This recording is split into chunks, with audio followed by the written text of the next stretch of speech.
Elewa, kuna jambo anataka alifanye. Maana ni muhimu usipuuzie ndoto na zote. Usipuuzie sauti ya ndani yako inazungumza, mawazo ambayo Mungu anakuwa anaachilia. Kwa sababu mtembeleo wa Mungu kwako huwa umebeba ajenda. Ukimisi kitu fulani leo, utajikuta unapoteza muda wote. Wana wa Isakari wanaitwa wana wenye akili, watu wenye akili za kutambua majira na nyakati. Hii lugha ya kutambua majira na nyakati sana kusema ni watu ambao walikuwa wanatambua mtembeleo wa Mungu, kwamba on this seasons Mungu anatembelea, on this kairos Mungu anatembelea.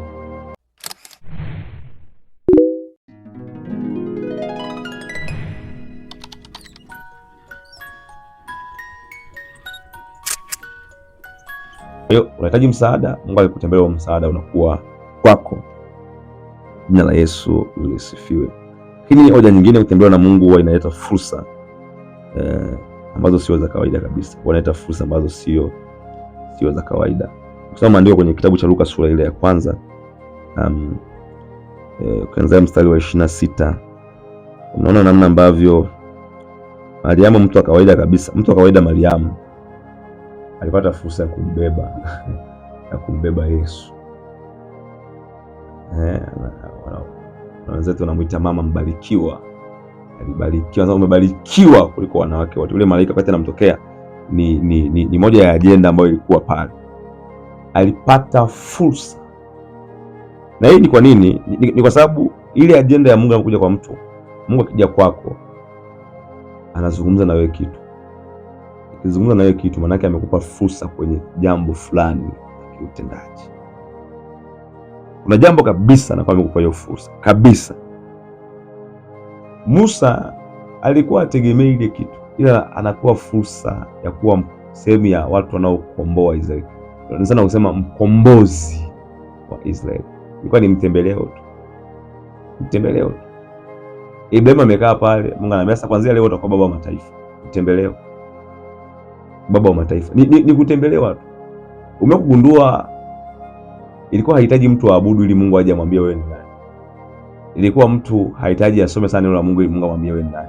Yale yanafanyika kwa lengo la kuimprove, kuongezea kitu, kuimarisha kile ambacho kipo. Ndio maana Gideoni yuko kwenye ngano, anaambiwa wewe ni shujaa. Akafanya lolote ni fursa. Sasa mtembeleo wa Mungu unapokuja kwa mtu, unakupa fursa ya kufanyika mtu fulani. Kuna fursa isiyo ya kawaida inafunguka kwa kwamba wewe kuanzia leo ni mtu wa namna hii. Fursa inakuja kwa mtu. Ulikuwa duni, mnyonge kabisa. Watu kama wanasema Yudaya na nini. Ila katika mazingira hayo kama Yeremia, umekaa umezubaa, mimi ni mtoto mimi. Anakuja anakuambia kuanzia leo wewe ni nabii wa mataifa. Yeremia mimi, wewe ni nabii wa mataifa. Musa anajiona duni, anambia Musa, wewe ni Mungu kwa wale watu. Alafu Haruni ni nabii. Musa amekuwa Mungu. Haya mazingira ni fursa mtu anaipata. Kwa Mariamu akapata fursa ya kumbeba kombozi. Unaweza kuelewa kwamba kuna watu wengi ambao wapo na walikuwa ni mabikira. Wengi sana. Walikuwepo wengi sana. Lakini fursa inamwangukia yeye. Unanielewa? Sasa hii fursa ni pana tu. Sio sehemu ya uhalisia wako kwamba wewe ni nani Mungu anapokutazama. Lakini pia ni mambo ambayo unayafanya. Mfano mzuri kwenye kitabu cha Luka sura ya 5 unamwona Petro baada ya Yesu kuwatembelea pale walipokuwa wanavua, wameshachoka, wameenda wametafuta, wamekosa. Ule mtembeleo ukaongeza fursa kwenye biashara walikuwa wanaifanya ile ya uvuvi. Akamwambia twekeni hizo nyavu zenu vilindini. Wakaenda wakatweka kule. Wakavua sana. Ni fursa ile ilikuwa kwao. Kwa hiyo tukizungumza haya tumaanishi kwenye huduma peke yake. Hata kwenye shughuli. Hata kwenye masuala ya kiuongozi. Hata kwenye uchumi. Hata kwenye siasa huko. Hata shambani. Mwingine kwenye mifugo, fursa inakuwepo. Hii fursa ilimtokea mtu mmoja anaitwa Yakobo. Yakobo alikuwa ametulia, hajamwambia Mungu nataka nizungumze na wewe. Ila akaota ndoto. Aliota ndoto malaika amekuja. Na yule malaika anamuelekeza namna ya kuchanganya wale mbuzi. wale wataalamu wanaita breed ile. Kuna namna unachanganya mbegu zile, kwamba hawa aina ya mbuzi hawa wanatakiwa waingiliane na hawa, ingiliana na hawa, anazaliwa hivi. Akapata ile akili. Ile ni fursa ilikuwa kwake. Alipofanya vile, wale mbuzi waliongezeka sana mpaka Labani akakasirika, kaona huyu jamaa. Labani akachukia ghafla. Kwa nini? Akili aliipata ni fursa ambayo ilikuwa imekuja kwake, na ilikuwa ni baada ya nini? Ya mtembeleo. Nikwambia moja ya njia ambayo Mungu anatumia ni ndoto pia. Kwa mtembeleo ule kwa Yakobo ukamfanya anaongezeka kwenye mifugo yake. Ni fursa ambayo ilikuwepo. Na nimekwambia ni fursa ambayo sio ya kawaida. Jambo lote ambalo Mungu anafanya halijawahi kuwa la kawaida. Haleluya. Jambo la 8, faida ya 8. Faida ya 8. Mtembeleo wa kimungu unaondoa ukavu au ukame rohoni. Unaondoa hali ya ukavu au ukame rohoni. Kuna wakati mtu anakuwa ni mkavu sana. Ukavu. Lugha ya ukavu ni kama kipindi fulani mtu anakuwa duni hivi. Anatumia nguvu sana, anatumia nguvu kujivuta. Kuna muda ukiwa unaomba unachoka kabisa. Hiyo ipo. Wakati maombi yanatia nguvu, ila kuna muda unaomba unachoka. Wakati kusoma neno linafanya mtu anatia nguvu, ila kuna muda unasoma neno unachoka hata kulisoma hilo neno ambalo linakutia nguvu. Sasa ni kwenye mazingira haya mtu anakuwa ni kama ana ukavu hivi. Ana ukame. Ukizungumza mtu anakuambia sijisikii kusoma neno, sijisikii kumwabudu Mungu, sijisikii kuomba. Anasema natamani niombe. Lakini jinsi ilivyo ni kwamba mtu akitembelewa kuna kitu huwa kama kinakuwa triggered ndani ya mtu. Yes. Na akitrigger hiyo kitu inakuchochea tena. Kwa Mathayo sura ya 17 Yesu alikuwa anajisikia huzuni ndani. Lugha ya huzuni ni sana kusema kuna namna ya hali ndani ilikuwa sio nzuri sana. Akapanda pale kuomba, akamwambia nyebakini hapo kidogo akasogea. Aliposogea pale akatembelewa na Elia, Musa. Ile umemtembelea tu, kuna kitu kinatokea pale. Ndipo inaelezwa jinsi ambavyo akaanza kupiga ile maombi na vitu vingine. Ni kama ilikuwa inampush Yesu kwenye kitu fulani. Kuna namna ilikuwa inamchochea. Ni mtembeleo. Ni hivi, Yesu pia kwenye Luka sura ya 18 sura ya 22.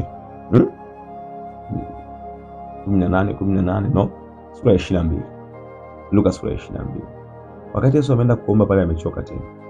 Ule muda anaomba kikombe kimwepuke. Ukisoma maandiko ametulia pale, baada ya kusema mapenzi yako yatimizwe. Maandiko yanasema na malaika akaenda akamhudumia. Ile kwenda kumhudumia ilikuwa ni sana kusema akaenda akamtia nguvu, akaenda akamjaza. Elia alivyochoka, alikuwa duni, alivyotembea na malaika alipata nguvu tena. Elia huyo kuna muda alichoka hadi akaanza kuomba maombi, anasema mimi nife. Amekimbia kule akapanda kwenye ule mlima, akaingia pale kwenye pango. Amekaa pale iko duni, amechoka, jamaa amechoka. Anasema in a small and in a cool voice Mungu akazungumza naye. Sauti ya Bwana ikamjia. Ni kutoka pale alirudi kule ambako alikuwa amekimbia na ogopa kuwa, akarudi tena. Ni nini? Namna ya ukavu wa kiroho, kuchoka ndani, kujisikia kuwa duni, huwa inaondolewa pia na Mungu anapokutembelea. Ndio maana kuna ndoto mtu akiota anaamka anaomba. Kuna maono fulani ukiyaona ghafla ulikuwa ujisikii kwamba you have to pray, utaamka na utaomba, kwa sababu mtembeleo wa Mungu kwenye maisha ya mtu huwa inaondoa ukavu, huwa inaondoa ukame. Huwa ni kama maji ambayo yanashuka hivi yanamiminika kwa mtu. Yanaposhuka pale huwa yanaondoa namna yoyote ambayo haitakiwi.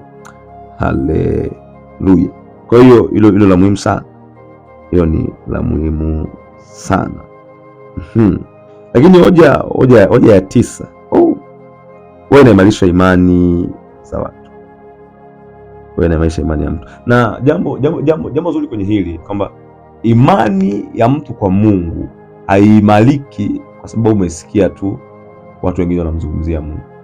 Imani ya mtu inaimarika kwa sababu ya point ya contact ya huyu mtu na Mungu mwenyewe. Mazungumzo ya mara kwa mara kati ya wewe na Mungu inapelekea imani inaongezeka. Kuongea mara kwa mara, kutembeleana mara kwa mara inapelekea imani inaongezeka. Ukisoma kitabu cha Mwanzo sura ya 14 unaona tabia ya Mungu anamtembelea Ibrahimu. Mwanzo sura ya 3 Mungu mtembelea Ibrahimu. Sasa tuzungumzie kwa Ibrahimu, baba wa imani. Siri ambayo tunaona kwa Ibrahimu na Mungu ni kwamba walikuwa ni watu kuzungumza mara kwa mara. Ilikuwa ni wakati mwingine ni Ibrahimu anamtembelea Mungu, muda mwingi ni Mungu kumtembelea Ibrahimu. Ibrahimu amekaa, Mungu anakuja. Ibrahimu kwa Mungu huyo. Mungu huyo. Ile mazungumzo ya mara, kwa sababu maandiko yanasema hivi, imani huja kwa kusikia. Kwa Mungu akimtembelea mtu huwa anazungumza, mtu huwa anasikia. Akisikia, imani ndani lazima iongezeke. Lakini jambo lingine ni kwamba kuna kiwango cha kumjua Mungu kinapanda hapo. Na imani ya mtu pia huwa inategemea na mjuaje Mungu. Naweza kusema kiwango changu cha imani ni sawasawa na kiwango changu cha kumjua Mungu. Kwa kama ni ndogo, maana yake ni kiwango changu kidogo cha kumjua Mungu. Na humjui mtu yeyote au ile personality ya mtu hauwezi kaifahamu kama hauna ile kuzungumza, kuwasiliana, kutembeleana mara kwa mara. Rafiki yako ulimjua kwa sababu muda mwingi unakuwa mna ile talk to talk, unazungumza mara kwa mara, anazungumza kwako na unazungumza kwake. Sasa Mungu anapomtembelea mtu, moja eneo ambalo huwa inagusa ni eneo la imani. Ni eneo la imani. Umegundua mtu anaweza kusoma Bible yote mara ya kwanza, mara ya pili, mara ya tatu, ila kuna kitu hakija badilika. Lakini siku ametembelewa na Mungu, kitu kinabadilika. Swali pesi ni hili. Mungu akija huwa anaongea kitu kipi? Mungu aongee kitu kipi? Na ndio maana eneo la kuprove kwamba Mungu amesema na wewe ni kuchungulia kwenye maandiko. Ukitazama hapo unakuja kugundua kwamba ambacho Mungu huwa anazungumza kipo kwenye Bible na ulikisoma, ila alipokutembelea iliinua imani yako. Ukasema wow, kumbe inawezekana. Nimekuzungumza hizo habari, naipenda sana bali ya A.A. Allen. Ndio ametembea kwenye miujiza sana. Miujiza ile creative miracles. Miujiza ile ya nini ya uumbaji. Mtu ana mkono, mtu ana mifupa, anabeba mifupa inaota. Ila anazungumza, anasema ilifika point akasema no, mimi Mungu asiponijia akaniambia kwamba ni yeye hapo. Yaani hapo sio swala la uwepo wa Mungu kwamba uanze kuhisi umachozi na yeye mwenyewe aje niambie. Alimtembelea na akamwambia, mimi ndio nimesema kwamba watu watapona na nimekuchagua nenda kawaponye. Imani kaongezeka. Kwa jamaa alikuwa anaamini hata kukutana na clip zake zipo, tafuta mtandao anaitwa A.A. Allen. Anamuinua, ukiangalia zile clip anainua mtu kwenye machela. Yaani kama vile mtu alikuwa au anamuinua hivi. No, very simple. Hiyo imani imetokea wapi? Na kuna muda naomba, anasema Mungu, najua uko mahali hapa na huyu mtu umemponya aliofa na muinua mtu. Hey, bro, huyu ni kiwete. Kaibika mbele za watu. Lakini ni imani. Sababu alitembelewa na Mungu. Pastor Kisa kile anasema siku moja kama ametulia hivi, ametulia kwenye chumba afu kuto kupasuka. Unakuta umepasuka namna hii. Afa anasema ule, yani ndio kupasuka lugha ya kufunguka. Afa anasema Yesu akaingia. Afisa akamwambia nenda kaponya watu wangu. Kuna mambo mtu anayafanya ni kwa sababu alitembelewa na Mungu akaambiwa kitu fulani. Kuna kiwango cha ujasiri ndio tunakuwa nacho ni kwa sababu tu alikuja akakwambia nenda kafanya kitu fulani. Ile tu inatosha kuza na kuinua imani.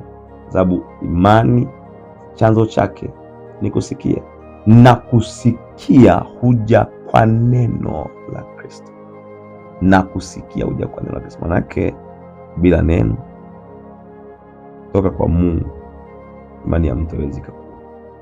Mungu alikutembelea, imani huwa inakuwa. Hoja nyingine ambayo tamani nimalizie hii. Sasa nimeweka hapa, sijui kama itaingia kama faida itakuwaje.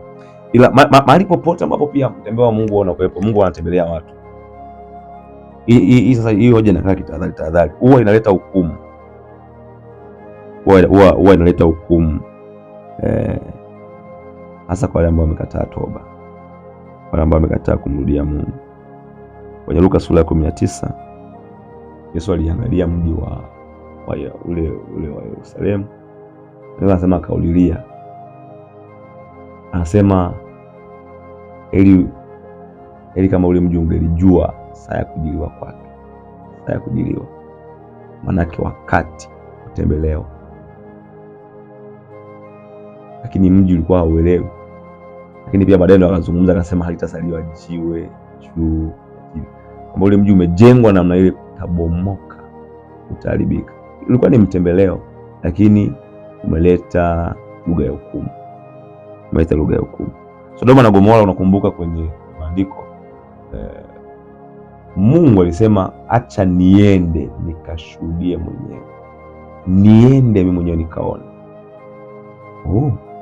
Uende ukaone, yes. Kwa akatembelea, ila anatembelea kwa lengo la hukumu, na ndio pale akapita kwa Ibrahim akamwambia ninaenda kuangamiza.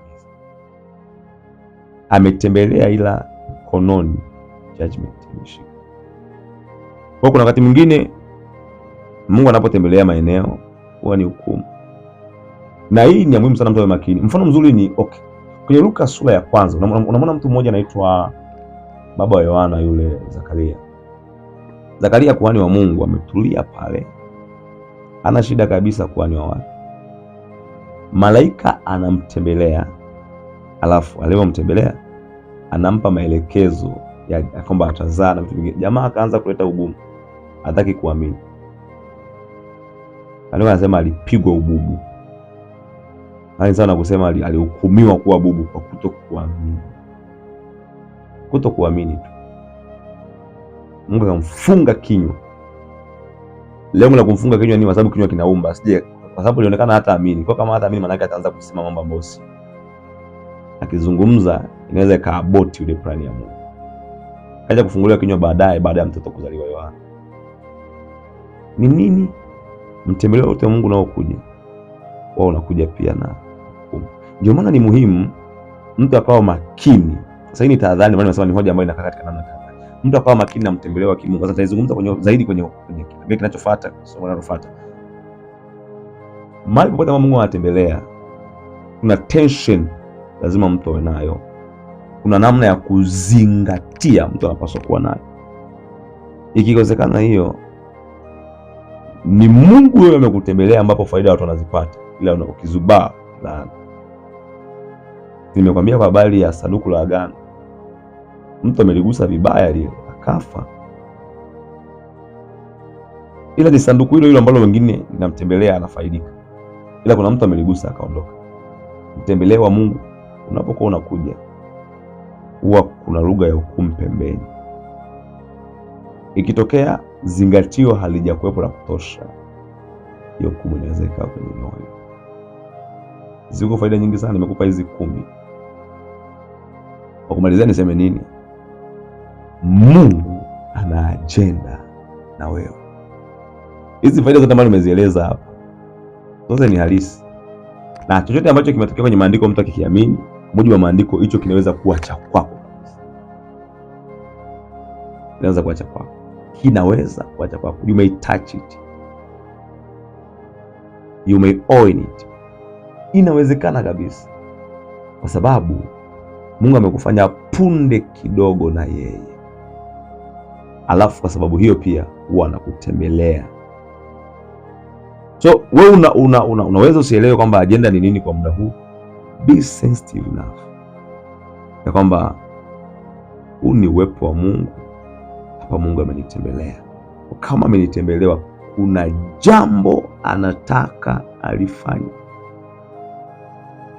Maana ni muhimu usipuuzie ndoto na zote. Ni muhimu usipuuzie sauti ya ndani ya anazungumza, mawazo ambayo Mungu anakuwa anaachilia. Ni muhimu usipuuzie watumishi wa Mungu. Ni muhimu sana usipuuze kabisa mtu. Ukiweza usipuuze, jitahidi, kwa sababu mtembeleo wa Mungu kwako huwa umebeba ajenda. Ukimisi kitu fulani leo, utajikuta unapoteza muda wote. Wana wa Isakari wanaitwa wana wenye akili, watu wenye akili za kutambua majira na nyakati. Hii lugha ya kutambua majira na nyakati sana kusema ni watu ambao walikuwa wanatambua mtembeleo wa Mungu, kwamba on this seasons Mungu anatembelea, on this kairos Mungu anatembelea, Mungu anatembelea kwenye majira haya, kwenye kipindi hiki.